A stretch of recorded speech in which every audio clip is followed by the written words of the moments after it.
So many people today are so timid, but they pass it off as this virtue. You ever been at like a gathering and there's a box of pizza and no one's willing to touch that last slice? It's kind of just sitting there. I'm the guy that just walks over. Well, thank you. I eat it. I wanted it. I took it. I mean, and then people are like, oh my god, you took the last slice. You ate the last slice. What about saving that for someone? I'm like, well, let's see. You were saving it for someone. You were saving it for someone. I'm someone. Thank you for saving it for me. And that's kind of how it goes. And I've had this happen, and it's gonna be really nerdy, but this happened at a math competition in high school where I kind of just showed up late and everyone had eaten the pizza and there were like 3 or 4 slices left in the box. So I just ate them all. And everyone was like, we were waiting to see if anyone wanted round 2 or something. I'm like, the pizza was getting cold. Like, what are you talking about? Like, you didn't want it. You didn't want, like, maybe you did want it, but you decided to leave it there for someone else because you thought that would make you feel better than eating the pizza itself. I'd rather eat the pizza than leave it for someone else. And don't get me wrong, I'm not selfish. I do things for others. I leave things for others and I gift it to them. But I don't just go, oh, I'm not going to take this.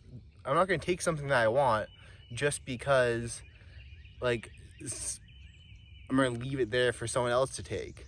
Like, no, if I want something, I'm going to take it. I'm going to take the amount that I want. Not the amount that I think I fairly deserve. I'm going to take the amount that I want.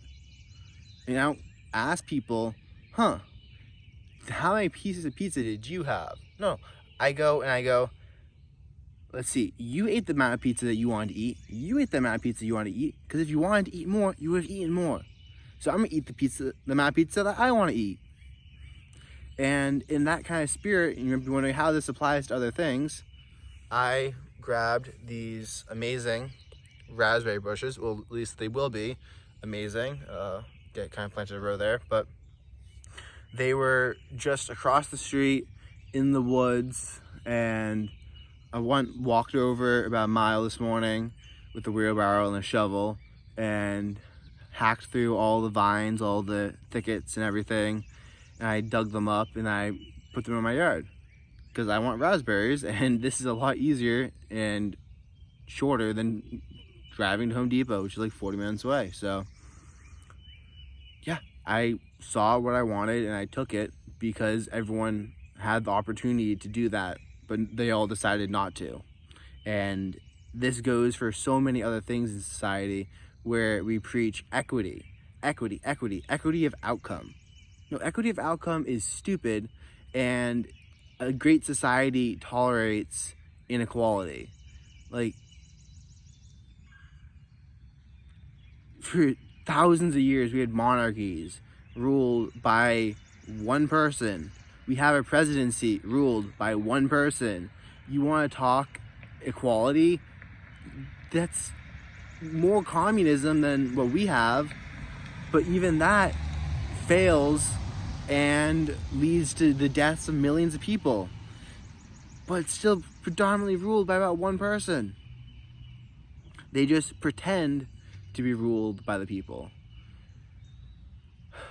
I'll get more into that later, but Jordan Peterson also talks about how societies can only be great to the extent they can tolerate inequality.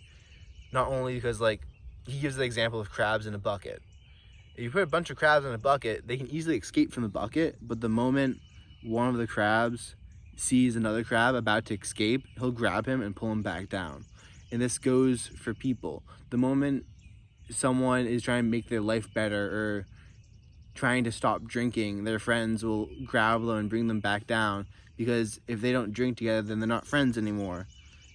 And you just see this within the society. Yeah, but you don't want equality of outcome, which is, I don't know, you might not see it that much depending on where you live, but in college in Massachusetts, it was pretty much what most teachers talked about. Even though they gave letter grades, they would preach equity. No, you want equity of availability. Like, everyone has the same opportunities to things, and a lot of people, they don't seize any of those opportunities. They don't go to the public libraries that are literally temples we make in our civilization to knowledge. Like, we build these $1 million buildings to knowledge with free Wi-Fi, computers, books, and they'll buy any book that you want if they don't have it within the system. Like, and then we hear people complaining about, oh, we never had a chance. No, there are chances. You want to see someone who doesn't really have the chance? Go look at someone not living in the U.S. Go look at people living in small villages that are polluted, and they're like, we need to keep poisoning the village with mercury so that we can mine our gold in order to put our kids through school and like eat. Because, like, what else do you want me to do? Like, let my family die? Like, those are people who don't have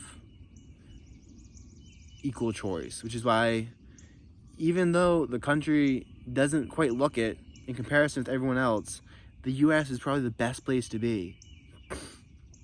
It has upward mobility for those who seek it out. And yeah, don't be a timid bitch. If you want something and it's there, take it. I mean, I'm not saying steal. Definitely don't steal from people.